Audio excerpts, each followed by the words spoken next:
Hello, good morning. हम निकले हैं मॉर्निंग वॉक पे और अभी हम आ गए हैं। देखिए, ये है पारिजात का पौधा। देखिए, इसके फूल अपने आप झड़े हुए।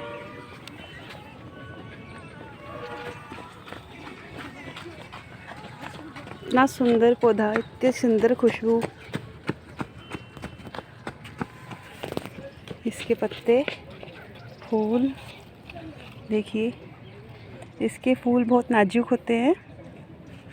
ये अपनी खुशबू से पूरी थकान उतार देते हैं।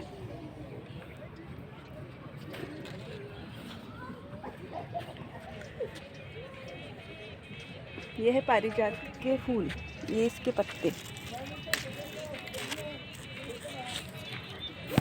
इसका धार्मिक और वैज्ञानिक रूप से बहुत महत्व है। धार्मिक रूप में कहते हैं इसको हरिवंश पुराण में कल्प वृक्ष बोला गया है।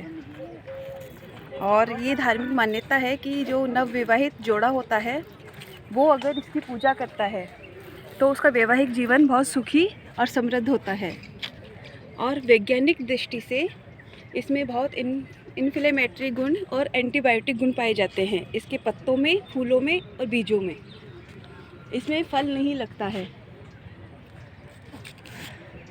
श्री कृष्ण जी ये वृक्ष स्वर्ग से लेके आए थे, इंद्र से। श्री कृष्ण भगवान ने अपनी पत्नी रुक्मणी को इसका बीज गिफ्ट के तौर पर दिया था, जिससे एक बहुत सुंदर वृक्ष उत्पन्न हुआ था पारिजात का। इसको हार श्रृंगार भी बोला जाता है।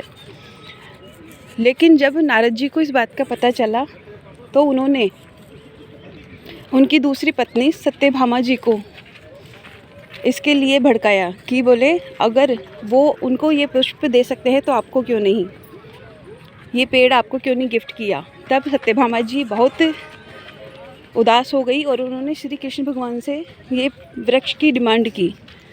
तब उन्होंने इंद्र से लड़ाई लड़के श्री कृष्ण भगवान ने ये वृक्ष स्वर्ग से धरती पर लेके आए और धरती पर लेकर आए। लेकिन इंद्र भगवान ने इसे कुपित होकर श्राप दे दिया कि इसके पुष्प सिर्फ रात को ही खिलेंगे और सुबह अपने आप झड़ जाएंगे।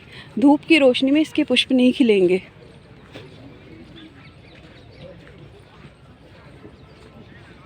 इसके पत्ते, फूल और बीजों में बहुत एंटीबायोटिक गुण होते हैं। तो इसके पुष्प, पत्ते और बीज, अगर आपके यूरिक एसिड बढ़ा हुआ है और गठिया की प्रॉब्लम है तो जो हड्डियों के जोड़ों में प्यूरिन इकट्ठा हो जाता है वो हड्डियों में गैप कर देता है और उसके गैप के कारण हड्डियों में दर्द होने लग जाता है और उनमें घिसावट आने लग जाती है।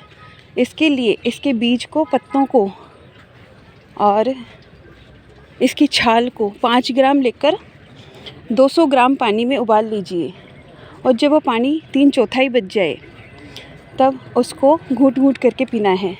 इससे आपके यूरिक एसिड बनना धीरे धीरे कम हो जाएगा।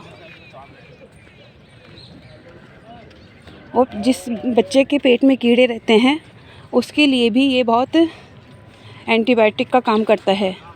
इसके पत्तों को उबालकर उसको पिलाने से शहद मिलाकर पिला दीजिए। पेट के कीड़े और पेट की स्वेलिंग जो होती है उसमें आराम आएगा।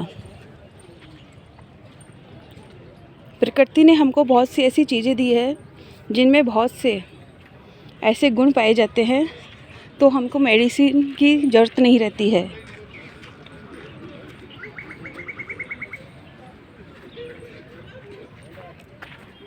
जब समुद्र मंथन हुआ था तभी पारिजात का वृक्ष समुद्र से हमें 14 रत्नों में प्राप्त हुआ था। तो इसमें लक्ष्मी जी और विष्णु भगवान का वास भी रहता है। इसके पुष्प गणेश जी को, विष्णु भगवान को, श्री कृष्ण भगवान को चढ़ाए जाते हैं। हमारे आज के ब्लॉग में था पारिजात का हार श्रृंगार का वृक्ष। इसको रात की रानी भी कहा जाता है और ब्लू नाइट जैस्मिन भी बोला जाता है।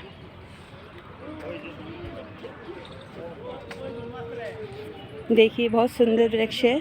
इसकी ऊंचाई औसत होती है, ना तो ये ज़्यादा लंबा होता है और ना ज़्यादा छोटा होता है।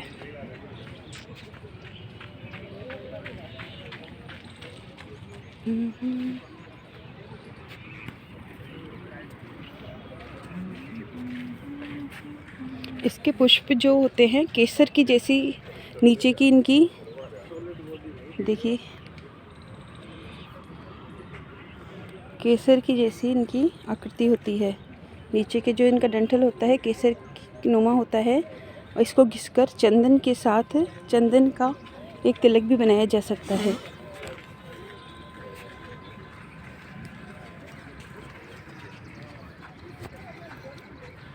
गठिया के मरीजों के लिए बहुत ही सुंदर औषधि। चलिए आज की जानकारी इतनी ही थी, फिर मिलते हैं नई औषधि के साथ में। Thank you.